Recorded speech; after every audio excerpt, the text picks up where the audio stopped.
So when I think about the brain as a collection of cells, the cells communicate with one another through these axonal fibers. And we learn, and we learned because the cells are communicating with one another and creating habitual thinking. And so the more we run a circuit inside of our brain, then the more that circuit tends to run automatically on itself, which is fantastic because that means I'm capable of learning something and it's going on by itself and I can count on that, and I'm just building this incredible network of circuitry inside of my brain. So at the same time, if I have routinized a pathway that is alarm, alarm, alert, alert, and you don't feel safe, doesn't feel safe to be in the presence of you, then I do have a higher cognitive mind capable of bringing me back into the present moment. And by simply observing my reaction and my response to stimulation coming at me, I have the ability to say, I want more of that or I want less of that. And if I want less of that, if I want more of that, great, just keep doing it because it's still going to run on automatic in a habitual thinking pattern. But if I want to change my behavior, and if I want to change the way I am, if I want to change the way I respond, then I have to actually rethink new thoughts and create new circuitry that can influence the old circuitry and help the old circuitry learn that it too can grow.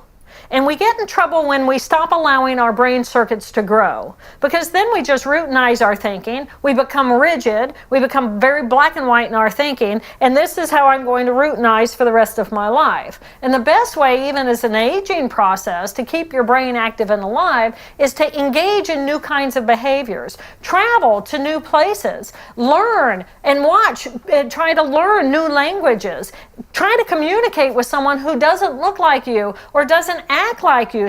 Go to new cultures, learn how to play the piano, learn new things. And the brain is constantly capable of neuroplasticity. Neuroplasticity is the ability of our brain cells to rearrange who they're communicating with. So the brain actually that I walk in with an hour ago is different at a neuroanatomical level than the brain I'll walk out with, because I have shared and learned and grown. And the more open I am to new possibilities, the more neurocircuitry is actually going on inside of my brain. We have so much more power over what's going on inside of our heads than we were ever taught.